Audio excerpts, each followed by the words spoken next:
Hello, hello, hello, hello, hello, hello. Slow start to the week with me not trading on Monday or Tuesday, so I'm glad to see you all. All right, can you guys hear me? Can you guys see me? Give me a little confirmation. Awesome. Awesome. So hopefully all is well and you guys did good. Definitely was a little bit of a harder day for me. I'll showcase definitely, but the hardest part for me today was bias, right? I had a pretty bullish intent at the start of the week, right? We have definitely some clear objectives that we outlined in this week's outlook, right? So definitely some clear bullish objectives that I was looking at, long-term trend, but we also framed that we could see some form of retracement lower, and now we seem to be looking at a Wednesday reversal. So for today specifically, right, on Tuesday we did take out previous week high, which is a clear higher time frame objective. So that's a clear level we need to look for reversals at. And going into the next day, today, we took out previous day high and could then frame reversals from there. No, nonetheless, we had 8:30 news, so no matter, we still had to wait for 8:30. Seeing the news, I thought about a Wednesday reversal too. Yes, sir, Justin. Love to see it. Our classic weekly profiles, right?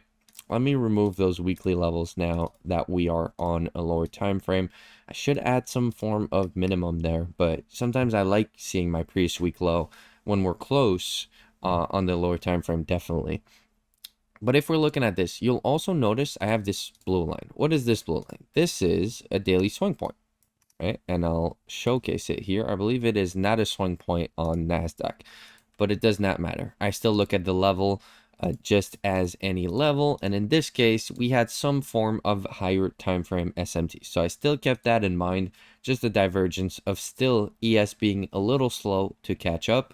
But if we analyze the ranges, right, especially of the entire move that we're looking to reverse, and I never go past quarters, we are in the approximate same position on both, right? We're in that final quarter about midway through. So just looking at all of that, I didn't have a clear grasp, I guess I could say, on the higher time frame charts. Definitely a lot to grasp there. So what do I do? When I don't have a clear bias, I don't have a clear direction, I use my daily structure alongside my news events, right? So if we see here at 8:30, once again, no clear SMT to go off of, but we have an aggressive move higher. Now for CPI, I like to look for trades in the same direction. So for me today, I only took a long, and that was my only trade. Successful trade, we'll look at it for sure. But I did miss out on some other successful shorts. And that could have been grasped if we just looked at the daily structure. So we'll see a range form, which we like to call accumulation early on in the day. And the news today, even though it was CPI, which is generally not linked to manipulation, well, today CPI was indeed manipulation. If you want to be extremely precise, you'd use it from low of day, and we can draw the accumulation as anything before the manipulation. You know, I don't like to be precise with these things. The only thing you need to be precise about is when the manipulation ends, and you can now look for a move of distribution, right? We're looking at the daily expansions direction, right? SMT at the top made me think it was the manipulation. Where do you see SMT? Perhaps on a lower time frame? I did spot a few on a lower time frame for sure, but not on this chart. Yeah, just wanted to make that clear. But it's also important to note that we had taken previous day high here, so a clear objective has been met. We can now look for structure to indicate lower prices. I only saw one on the 5 minute. We'll go down the time frames, definitely look at it. I don't tend to be very picky about which time frames I look for SMT at. I love the 15-minute overall, but I'm really more focused on any SMT unless I'm looking at session highs and lows, which I would regard that SMT as higher importance, I guess is the best way to put it. But if we're looking at these sessions, clear frameworks, let's actually bring London in here, because we had a beautiful London framework as well that told us that once we took out this London high, we should see London low with a very high probability. Now, once again, we had great opportunities to go long in between that point, but you also had a great framework to go short. As I said, that's why my bias today was a little bit different than it usually is. So we're going to look here, definitely not looking to start anywhere before 9:30, right? Even though we have 8:30 news, I'm not looking to trade pre-market. We can see right here that day's open. First thing we did, Judah swing lower to reach into our data lows right here, right? We can use specifically the 8:30 candles. If you guys are familiar with this framework, I have talked at length about the news frameworks I use. And it's also important to notice here that that's where we had SMT that brings great confluence to a move higher. So that is personally the move I was looking for and the move I traded. I look at these swings specifically, but I mean, there's even some closer if we want to get into it, right? You have clear divergence at that low. You have retraced to a key objective. So now can you look to frame reversals? 100%, right? I have my breaker block indicator to a low frequency. Let's actually, I want to see a little bit less. So let's just use, I'm definitely going to add a second time filter because how I use it, I have 2 specific sessions to look for and I'm tired of changing this setting. But what I was going to say is I have a very low ranged look back. If you guys are unfamiliar with the indicator, the ranged look back feature is how many ranges we are going to track to look for breaker blocks. So why is this not a breaker block? Because the ranged look back is quite low. If I bring the ranged look back higher, it's going to find continuation models, right? That's what you see. All of these boxes are breaker blocks, but they are quite old. So if you're looking to trade unicorns with a continuation entry, I'd look at something like 5. From my testing, this is what has been the most consistent. I don't want to look at continuation entries pretty much, so I have it set to 3. Just wanted to give you guys a showcase of why this is not a breaker block. And our first breaker that was formed here is this one right here at this level. Now, if we look at SMT, we'll notice that we also have SMT at these lows. This is what gave me confidence. Where am I looking at? Right here.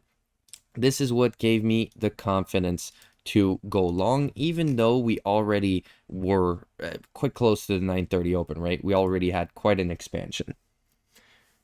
On MNQ, 942 candle was bullish. Would I count it as a lower time frame breaker? 942 candle. This candle is also bullish. I am looking at NQ1 right now. It is a bullish candle.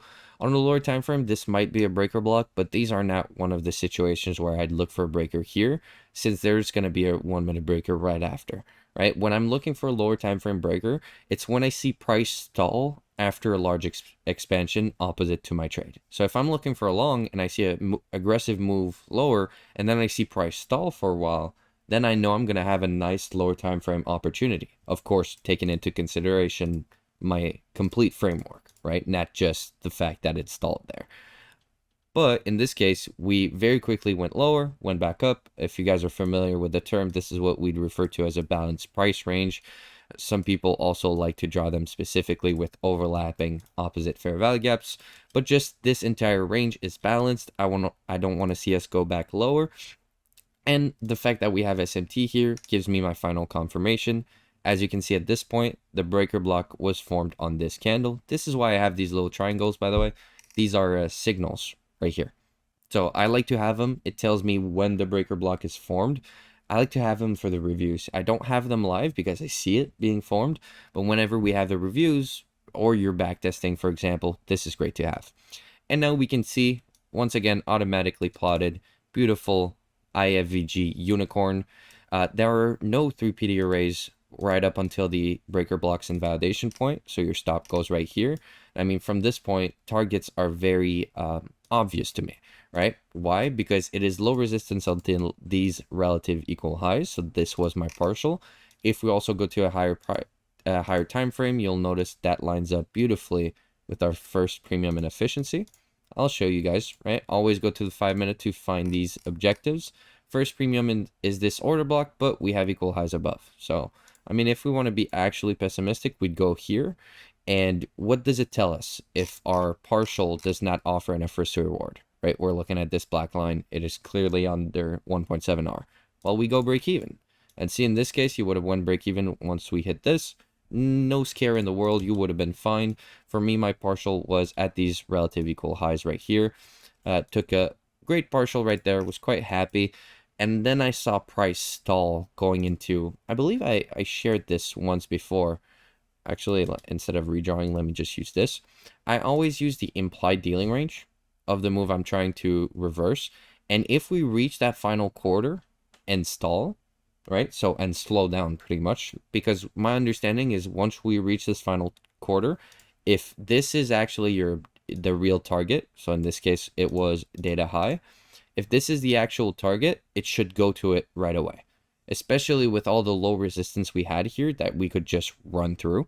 The fact that we stalled here made me take profit again. I still had another position in, but I took another profit at 2.65. Then I had a final contract that got stopped like 5 minutes later. So I was definitely quite happy, especially if you guys were here last week. I didn't have the best week, so this being the first trade of my week, I am quite happy about it.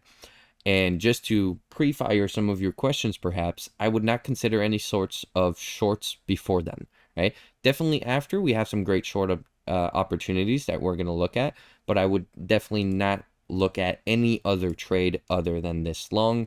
And if you were bearish, then you would have just waited for after this long, perhaps.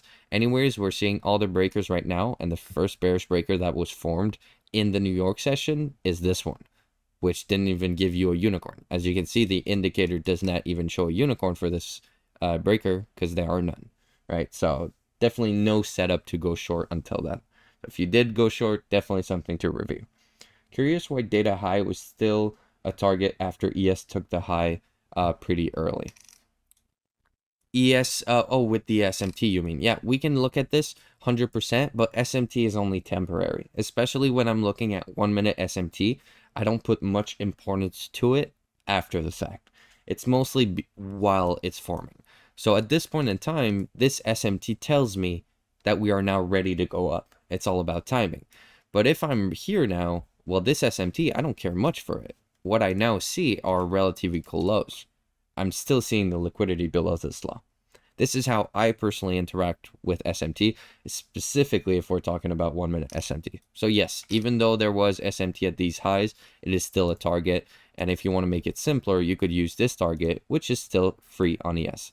Truth is when we get to that final quarter of any range I'm looking to reverse, right? If we don't expand past it, this is OTE, by the way. If you guys are wondering, like if you're ICT veterans, I guess is the best way I can put it, you are probably familiar with OTE. And once we reach to that final quarter, this is where you are, right? That 75% is that final quarter. So once you're above this and you're respecting it, this is just a sign that we can look for actually a trade in the opposite direction, and that this is not the true objective, which for me, I was looking at this point right here. So just in case you guys were unfamiliar, this is some more advanced stuff into reading price, but truly not very important, right? Even if you only took that first partial and then you got broken even, you would have still had a successful winning trade that would have went great. So nothing more really to add there. What we can now discuss is after this happens, right? And if we go down here, was there SMT at these highs? I believe there was. I remember seeing some this morning.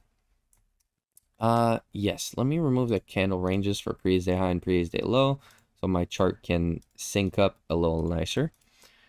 But if we go here, yes, there is, right? So we can see, wait, yes, at these highs. So we can see right here, that is not the specific one, it is the previous one, yes. So right here, we have beautiful SMT, which once again just gives you an additional confirmation for a trade idea. So if I'm seeing here, price is slowing down, doesn't seem to want to go target these highs. Okay, that's step one. I already have a reason why it's not going higher. Then I have SMT, this gives me a confirmation to go lower. So if a unicorn setup forms, then I can take that trade to go lower. And we had that setup form right here. Definitely was a bit of a wider stop in this case. This would be your entry the first time we retrace into our bearish unicorn. I just saw a rise model aligned with my bias during a macro, so I took it. Yes, also important to notice, I feel like I say it so much, so I don't even have to anymore, but 1050 to 1110 macro, what's the job of this specific time period? Whether you like SMT or not, it does not matter. That specific time period, if we look at the sessions, is the perfect alignment between the last hour of trading of London, so it's London close, and the end of the New York AM session, so the end of the spike in volatility. That leads to reversals and retracements. It is that simple, right? Every single day, almost. Of course, it's not 100%, but you'll notice that oftentimes when I take these reversal setups, they're always during that 1050 to 1110. And that's why I personally only look to trade until 1130. I never find that there are great setups after that. And see, in this case, let's look at the 3 PDR stop loss rule. So you have your fair value gap at entry, inversion fair value gap here, and this order block. I also important to note that I did not personally take this trade. I took my long one and done, was quite happy with it, but this would have been a very nice trade. You also have the confluence. If you guys look at the statistics of it, right, statistics, you have the opening range framework. So definitely very high probability to reach both sides of the opening range, specifically on a CPI day. That's something I can probably send in chat afterwards if you guys are curious, but some very good data, very nice framework. And of course, now I feel like I always take the first trade, which is just a smaller trade. Truth is, today I was just a little bit offside. So I took a nice long, noticed price didn't want to stick with me, and basically managed it aggressively. I did not look to take other trades after. Why? Because my job right now is to get out of last week's drawdown, which is what happened today. So I just wanted to end on a good note. I also had a lot of personal stuff to deal with. I've been actually out of the office, out of my house, since 11, I believe, 11:15 or something. So it's been a busy day, but definitely a beautiful trade here. Once again, we'll go up to the 5-minute to find our first premium inefficiency. In this case, we're going short, actually. So first discount inefficiency. I would look at this range instead of using, for example, the range from this. Why this one? Because it has SMT. I understand that this is an important point of structure. So this would be the range I'd be looking to reverse. Moreover, opening range low. That is your statistical objectives. If you guys are wondering what's the point of these indicators, it is literally to showcase all of the statistical frameworks that we share the data in within Rice Statistics. You don't need to know the data when you see it, right? You'll see these frameworks over and over. Once again, you have a lunch framework right there that we're going to look at in a second that would have led to another successful short. I mean, just in this 5-minute, I see a unicorn here that led to this, right? Bearish breaker, overlapping fair value gap right here, right? Why is the indicator not showcasing it? Once again, range look back, and also actually just a time filter, right? We'll showcase it right away after. But this was a very beautiful objective. I do want to bring back the London session here as well to showcase that there was also another reason to go short at this point. And I mean, if you took this short, you would have had a great partial at, once again, the first discount and efficiency. Let's go back to our 1-minute chart so we can see a little more. I think there's an option, right, that when I change time frame, it always showcases the same like left thing. Let's actually look. I remember TradingView adding that in probably Canvas. No, symbol. I remember they added that in. I read that in the release notes. Save chart left edge position. All right, I'll try that when I'm changing time frames, so it's a little less of zooming in and zooming out for you guys. But as we see, very clear partial objective. That was your first discount and efficiency. You would have been in and out quite quickly here just before lunch for 2.34 R at partial. Of course, I would have held until opening range low, and I would have continued holding it until London low, which would have given you pretty much the entire daily range minus quite a sizable amount, actually, 80 handles. But for me, that is more than enough. London low here would be the other statistical target for almost 7R. Now, of course, this should be your one and only trade, right? Because after you take profit here, you're break even and you're just holding all the way through, right? But what if you did not take this trade? Or what if, I don't know, you took this trade and you trailed aggressively? So now you got out right here, I'm looking at my trading rules, my trailing rule, sorry, and this would be my trailing stop loss. Very clearly, you have this, but then you have a PM opportunity. So let's change our breaker block filter, and we want to see from 1:30 to 2:30, which is my PM trading session specifically. If we look at this, I mean, pretty straightforward. Lunch high got rated. What does that mean, guys? We're looking to target lunch low. Once again, another statistical session frameworks. You guys, if you know me, you know these are my favorite by far. By far, it is what actually got me profitable. And this is your unicorn entry. So the fair value gap got inversed on this candle, and so your entry would be right here on this candle. And 3PD array stop loss rule, you have your inversion fair value gap. You not yet an order block actually, so you have a fair value gap above. This could be a tiny guy, no, fair value gap, so order block right here. So your stop would be to that swing high here. Still quite a small stop loss. Didn't have the most volatile day after the CPI and the downswing, but still this offers basically better risk to reward, because on less volatile days I can have tighter stop loss, but I still get pretty sizable move. Right? It's pretty weird seeing an 86 point move that offers 5.26 R. But definitely a very beautiful trade. Once again, the lunch rates coming in clutch.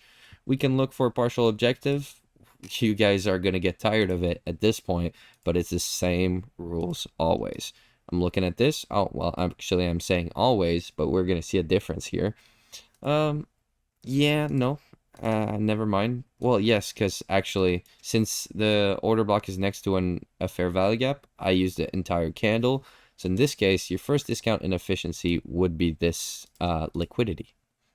It's rare we see a swing point formed quick enough for us to look at target for them for a full reversal, but very beautiful. And as you can see, you actually went to the tick to this level before having a small retracement and then continuing off of this fair value gap right here. Which actually, I'm looking at it. Well, yes, this would be your unicorn, because this is also a valid unicorn, but you would have an entry before it, which is why the indicator showcases this one and not this one. With 2.3 R to the, well, what was that stuttering? Well, 2.3 R to the partial, and then 5.27 R to lunch low. Once again, if you were not in this trade, I would still look to hold to London low, but I would not have any clear objectives past that. Of course, we can look at current daily low, 100%, but at that point, it is the same exact level pretty much. Yes, if you want the extra R, in this case with a tight stop, it's pretty sizable, but for me, the true target is London low. You can look to target further down, but the truth is that never stops, right? So I like to be done at my clear target. And yes, sometimes I leave some money on the table, but I'm quite happy to do so if I had a sizable move. Like, I'd be happy with 7R any single day of the week. I mean, I could end a month up 7R and be happy with that. So if I can make that in a single day, that gives me plenty of breathing room. And of course, this would not be 7R. This would be more like a 5R realized trade, right? Because you're taking off 50% here. So you're making 1.15 R. And then you're taking 25% of your initial position. So another half of your position here. So you're getting 2.5 R pretty much. And then you're getting a little extra at London low. And of course, if you held, well, you would have gotten chopped up for a bit. And you're closing, well, at least my rules are looking at the open of the 4 p.m. candle, and see that's pretty much at London low, 12 handle difference. But definitely a day filled with setups. There are no unsuccessful setups as long as you look to trade during the correct times, right? So if you look at all the breaker blocks that were formed between 9:30 and 11:30, unless you try to short here, I mean, that's the only possible loss I'm seeing. Or, I mean, if you weren't in this long, there could be possibly some form of bearish breaker that formed here early, but there was no SMT, you were not during the macro, and you did not hit any sort of objectives, other than opening range high, actually, which I could consider. So if there are any bearish breakers there, we could consider a potential loss, but other than that, there are no opportunities to lose. a perfect framework, the first entry working in the PM session, and in the morning you would have had successful long, successful short. So definitely a day packed with opportunity. It's a nice change of pace compared to last week for me, which I had a little bit of a harder time. I feel like I keep mentioning it, but the more I say it, the more people will believe it that I'm an actual human. So I like to do so. Do we have any questions? I feel like we showcased a lot this PA review. I'm definitely going to add it in our resource tabs as a showcase of our statistical range frameworks, right? What I learned through the One Setup for Life video by ICT. So I'll definitely add that into here. Let me just make a note, just so I don't forget, because I always forget. Statistical range frameworks. All right. But no questions. I'm guessing it was pretty clear. We did take our time. Pretty long review now. I'm trying to keep them shorter, but 25 minutes is fair enough. I think if someone can't basically watch something for 25 minutes and they are an unsuccessful trader as of yet, then perhaps you should stay there. Very clear. Thank you. Awesome. Awesome. Well, on that note, guys, then, if there are no more questions, I wish you all a great night. Awesome as always. Thank you, Speacock. I appreciate you very much. I'm going to see you guys tomorrow for another one of these price action reviews. So you guys have a great night and good luck trading tomorrow morning. I have a little bit of a lighter day, so I'll possibly spend some more time in chat tomorrow.